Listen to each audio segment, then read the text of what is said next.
مستيات بيتنا سلام كمي صنيحكم كبرات تخاتلتنا زحلف سمون اب حدا اب امريكا زركب يونيفرسيتي جاملاو هلكيت نمسعاب بحدا والكسب مدكعت دحر مفصامو ممحدار دونالد ترامب نت بملكع لوتري ببعمتو ناستات 50 شح وصاتنياتات زعدل ناي امريكا فيزا دو كم زبل غيرو ولا እዚ ዝሓለፈ ሰሙን ኣብ ዩኒቨርሲቲ መጥቃዕቲ ፈጺሙ ተባሂሉ ዝተጠርጠረ ሰብ ፖርቱጋላዊ ኮይኑ ኣብ ዓመት 2017 ብመንገዲ ዲቪ ናብ ኣሜሪካ ኣትዩ። ጸሓፊት ውሽጣዊ ድሕነት ኣሜሪካ ክሪስቲ ኖም ነዛ ኣመልኪታ ከተበርህን ከላ በዚ ናይ ቪዛ ሎተሪ ምኽንያት ኣሜሪካውያን ዳግም ንኸይጉድኡ ፕሬዚደንት ትራምፕ ብዝሃቦ ትእዛዝ እቲ ናይ ቪዛ መደብ ደው ኢሉ ከም ዘሎ ሓቢራ።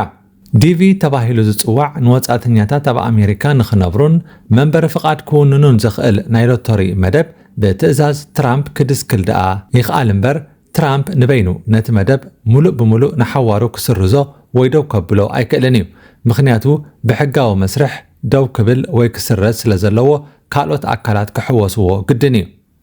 ንሕጂ ግን ክሳብ መዓስ ከም ዝኾነ ከይተሓበረ ደስ ኪሉ ኣሎ።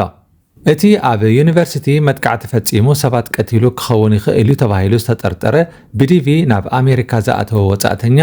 ሞይቱ ከም ዝተረኽበ ፖሊስ ይሕብሩ። ኣባላት ፖሊስ ኣብ ጎኒ እቲ ዝተረኽበ ሬሳ ሓደ ቦርሳን ክልተ መሳርሒ ብረትን ከም ዝጸንሖም እውን ገሊጾም ኣለዉ።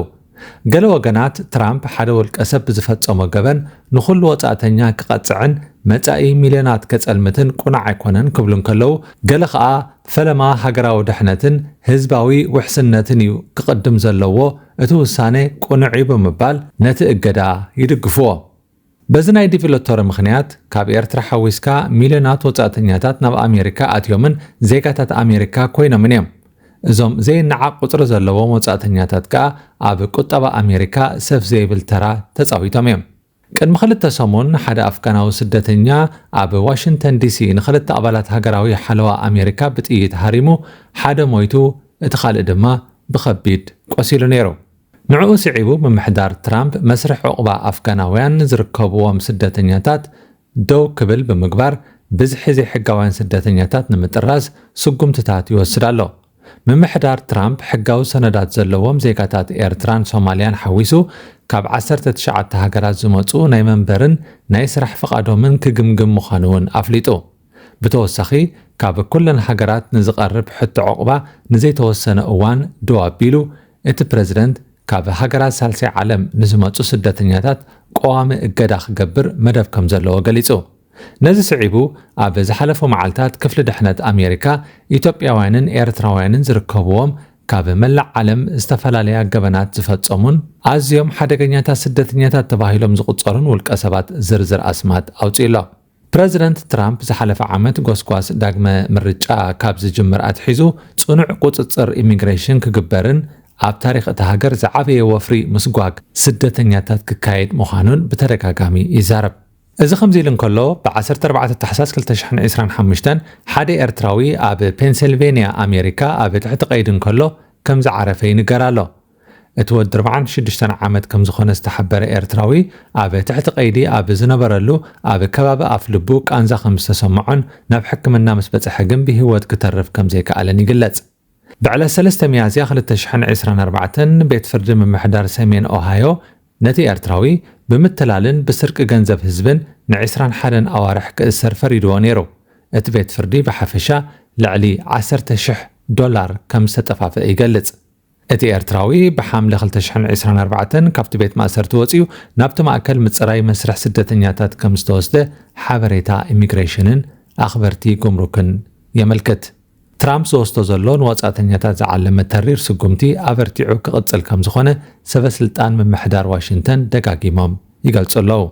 ናብ ካልእ ዜና ምስ እንሰግር ክቡራት ተኸታተልቲ መስትያት ቤትና ኣብ ናይ ትማሊ መደብና ከም ዝተኸታተልኩሞ ሽወደን ብረቡዕ ናብ ኤርትራ ብሚኒስትር ወፃኢ ጉዳያት ዝምራሕ ሓደ ጉጅለ ሰዲዳ ነይራ። እታ ሽወደናዊት ሚኒስተር ምስ ሚኒስትር ወፃኢ ጉዳያት ኤርትራ ዑስማን ሳልሕን ሚኒስትር ዕዮን ሰብኣዊ ድሕነትን ኤርትራ ልዑል ገብረኣብን ተራኺባ ከም ዝተዘራረበት እውን ተገሊጹ ነይሩ።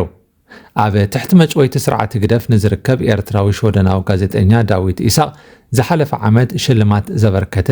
ኢደልስታም ዝተባህለ ሓደ ዘይመንግስታዊ ሽወደናዊ ትካል ሎሚ ኣብ ድሕረ ገጹ ኣብ ዘስፈሮ ጽሑፍ እታ ሚኒስተር ናብ ኤርትራ ዝተጓዕዘት መንግስቲ ኤርትራ ፈለማ ነቶም ንነዊሕ ዓመታት ኣሲርዎም ዝጸንሐ